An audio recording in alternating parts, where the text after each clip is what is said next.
Hey, ladies and gentlemen, this is Javier with the real Javier Novoa, and today I just wanted to have a special presentation, maybe a service, if you will, for Easter or Pascha. And this week, this year, the Eastern and the Western churches are celebrating Pascha or Easter on the same day.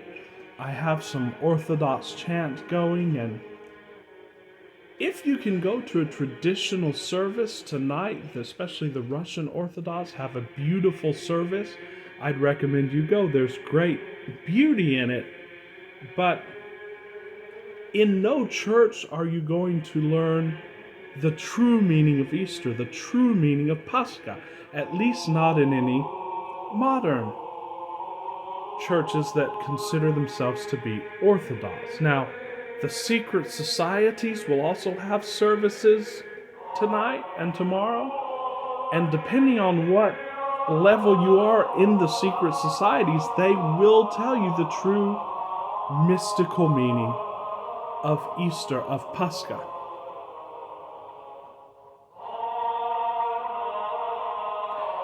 And what you have to understand is that religion, while necessary for society and while reflecting the psychology of its subjects, less so in the modern times, everything has become mixed, as cultures have become mixed, and there are good and bad aspects to that, but religion does not penetrate into the deep meanings of the scriptures, into the deep meanings of the symbols.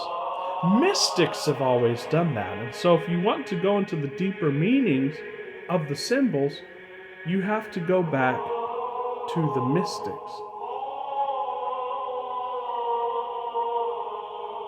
Just meditating on this chant for a few more seconds here.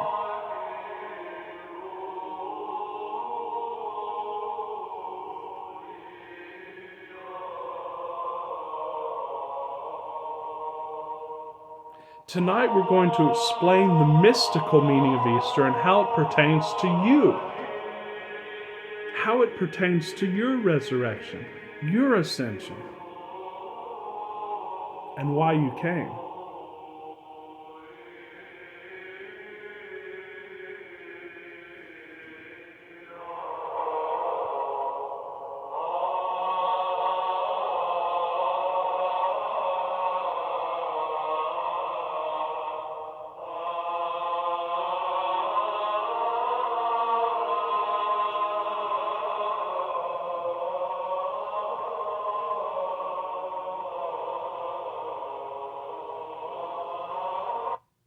Thank you for joining me tonight, guys. And the mystics understood, and even the linguists understand, that scriptures, as we have them today, first of all, they're corrupted because they're translations of translations. What you have to understand is that the majority of scriptures that we're talking about, maybe not so much the Upanishads and the Indian scriptures, they were actually more explicit, but the biblical scriptures, the Torah, the Gospels, the Quran, they were written in Semitic languages. Hebrew, Aramaic, even Greek came from the Old Phoenician alphabet, which came from the Hebrew alphabet. And of course, Arabic, which is also probably the purest version of a Semitic language that we have today. And what people have to understand is that now we have a spoken Hebrew. If you listen to Israelis, for example, they speak Hebrew. But the Hebrew of the Bible was not a spoken language. It was a symbolic language. In fact, each letter had meaning. So the stories of the Bible, even some of the words, the meanings and the symbols, the things that we all learned in Sunday school, these are good for mnemonic devices. These are good for memorizing the story, memorizing the symbols, but the stories really have nothing to do with it. It's set to expose the symbols. It's the symbols which give the true meaning of the biblical scripture. So, understanding this, understanding that Semitic languages were very elliptical language. They were based on letters. And this is not mystics saying this. This is linguists. This is historians. This is theologians who have passed this down to us, who have learned this actually by analysis. Knowing that, you know that the Bible now is not a book of history. It's not a book about someone. There were not 12 apostles running around Asia and Europe.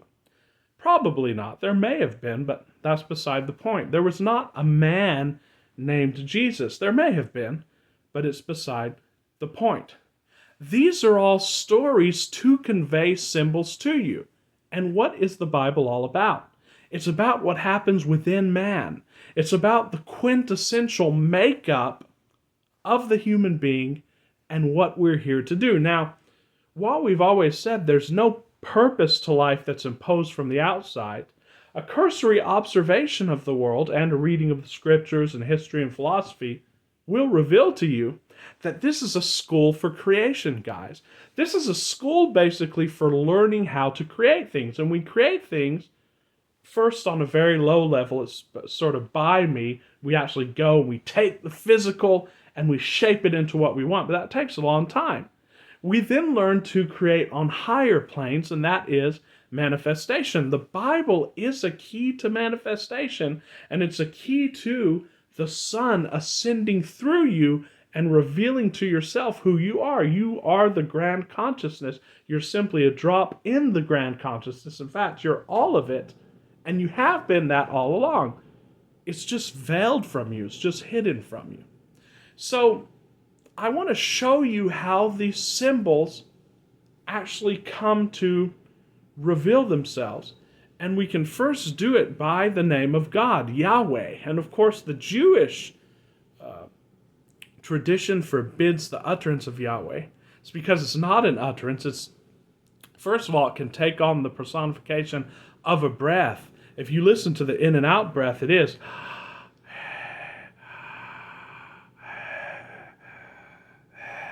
You can hear Yahweh, Yahweh. It is the breath, guys. It is the soul. It is the ruach. And so I just want to tell you what the mystics have said about the meanings of these letters. And you can look this up, guys, on Hebrew for Christians, on Biblical Greek. It's all the same. The letters are embodied by a symbol. So if you look at the name Jehovah or Yahweh, it is written as 4 Hebrew letters.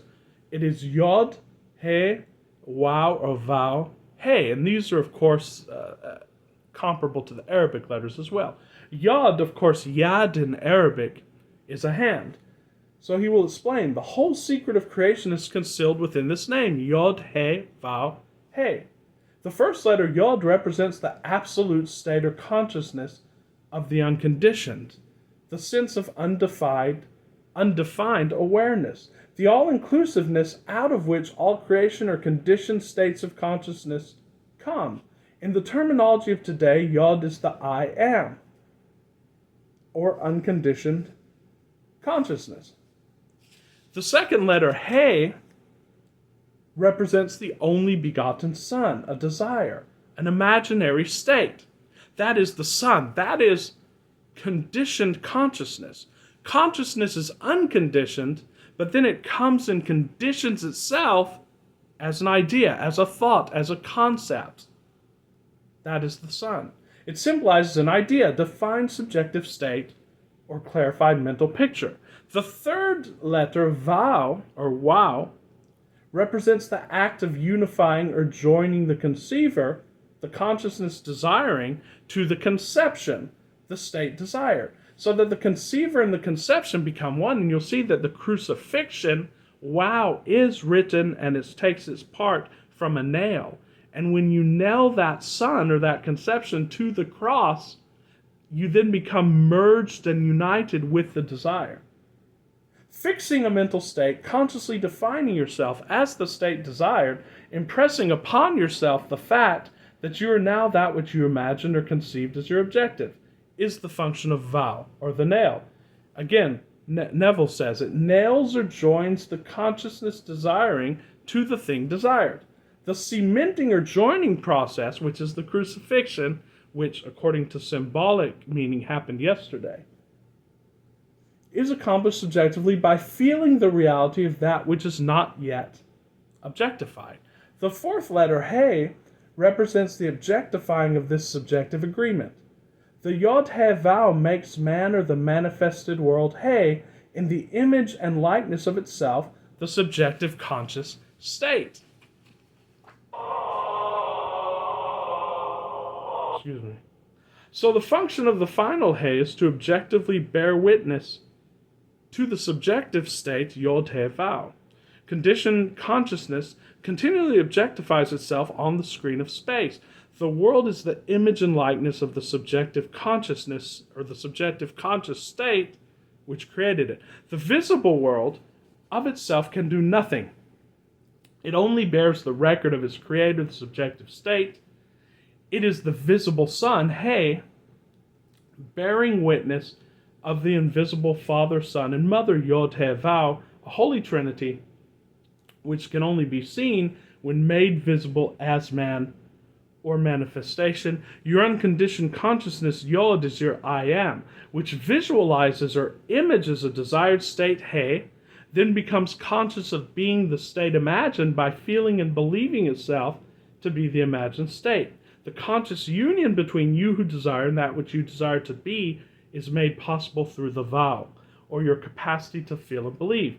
Believing is simply living in the feeling of actually being the state imagined by assuming the consciousness of the state desired. This is just to illustrate to you guys that the concrete meanings are not what they seem to be. And in fact, the meanings are deeper. You have to go to the mystical state to understand the meanings, such with Easter. Why is Easter on the first full moon after the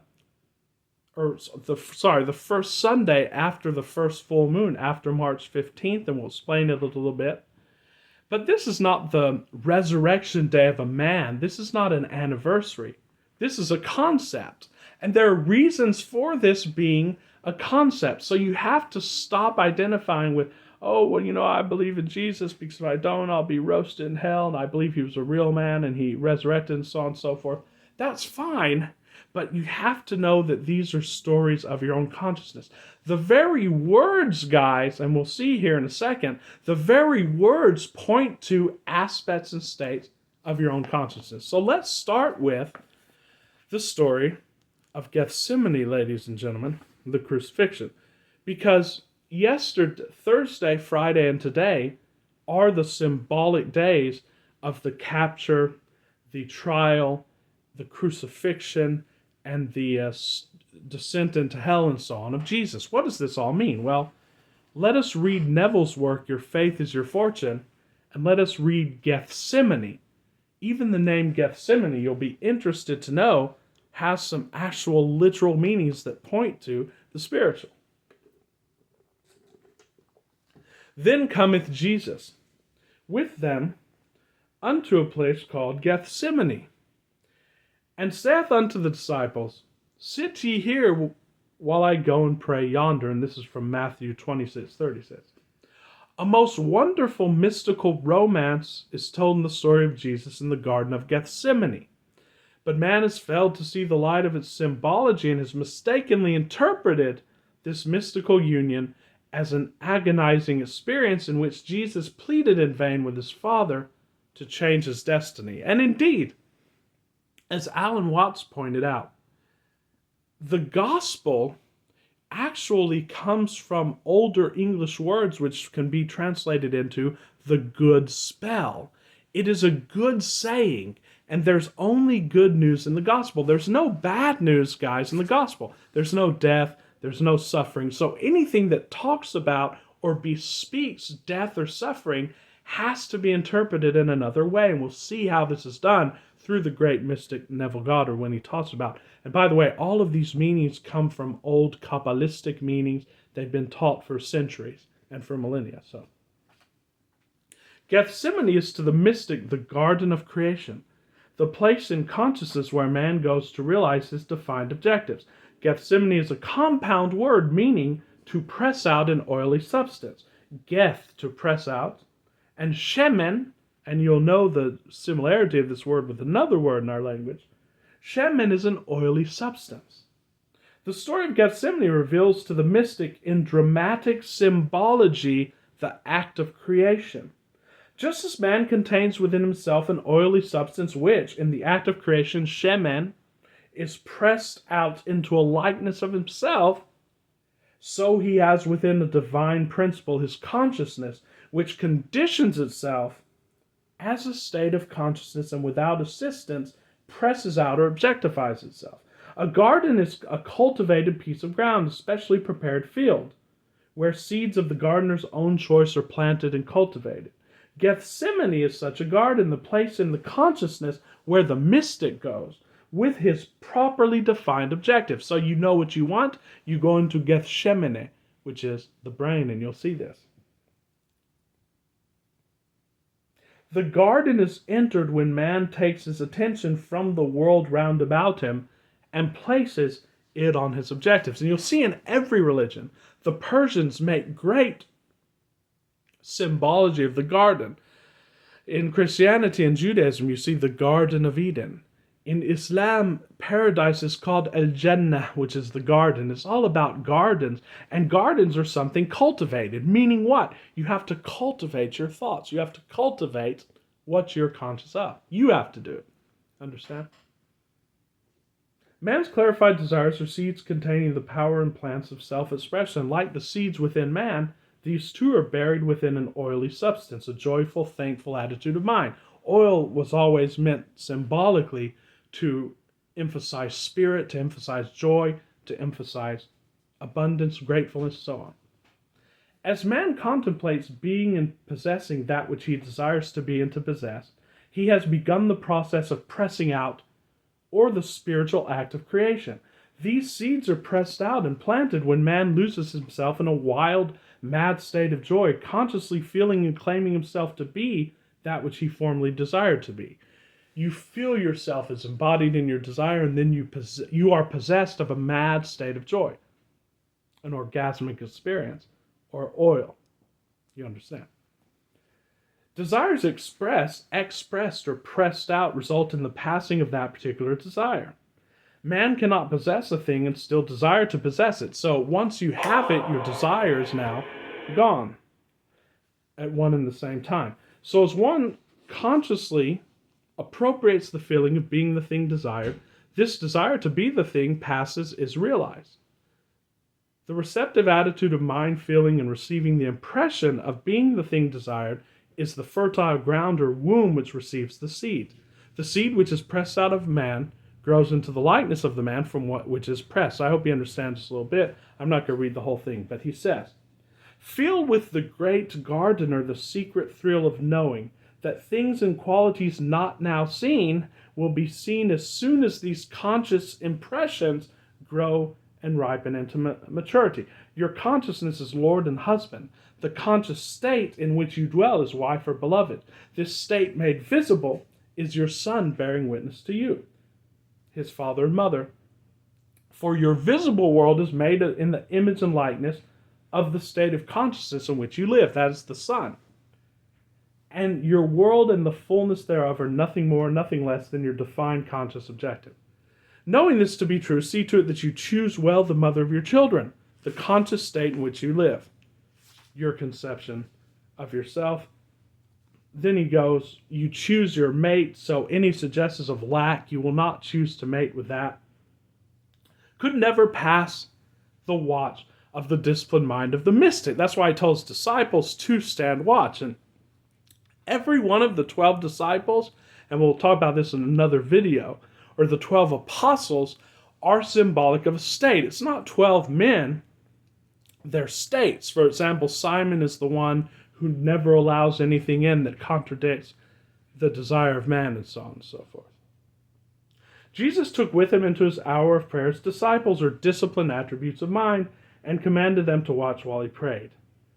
So, he says, Neville, as this fixation is accomplished so that the mystic knows by his feeling of joy that he has passed from his former conscious state into his present consciousness, the Passover or crucifixion is attained.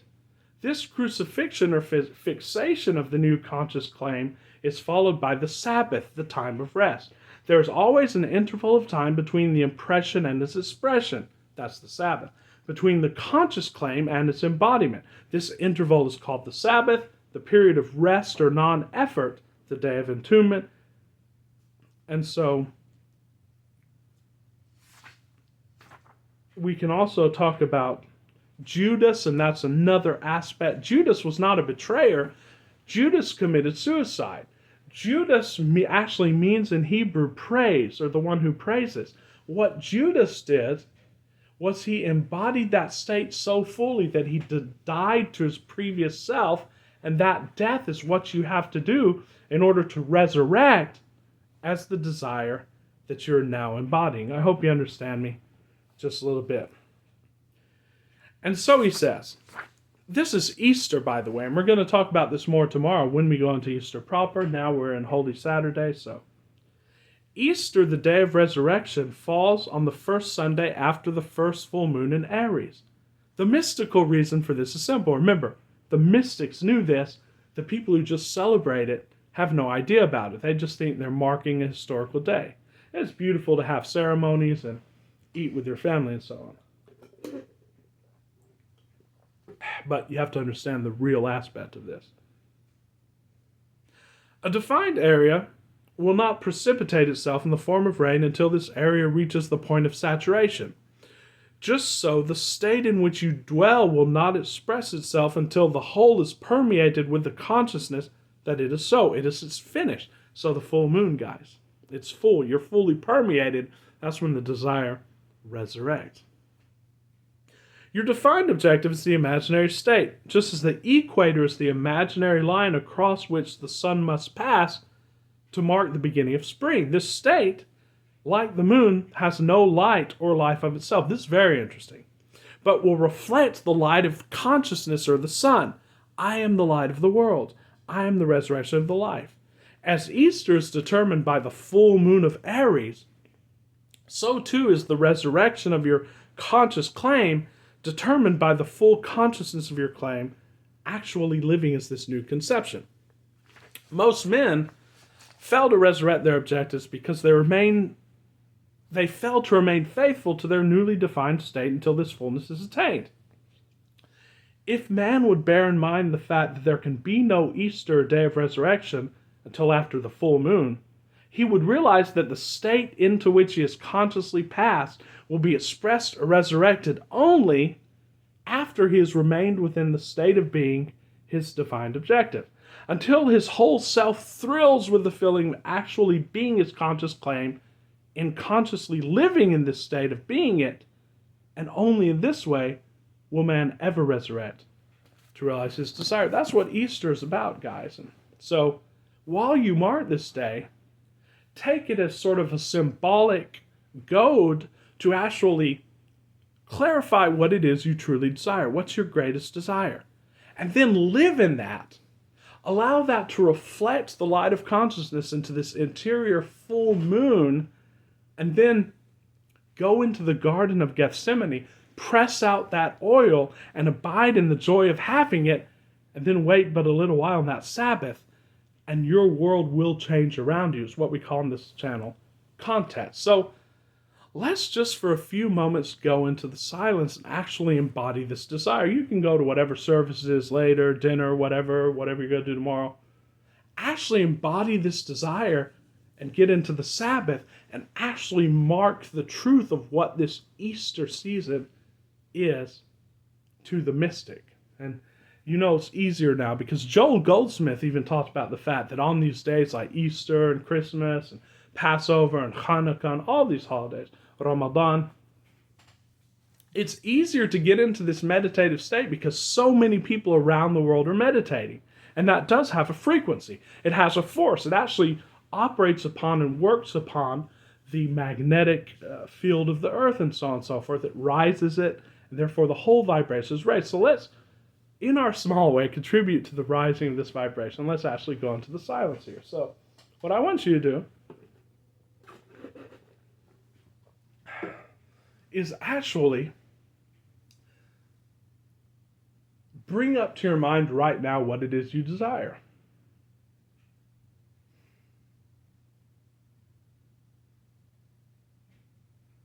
And then what I want you to do is actually try to construct some kind of scene, as Neville teaches, that would suggest to you that that mission has been accomplished, so to speak. Say it's a promotion at work. Excuse me.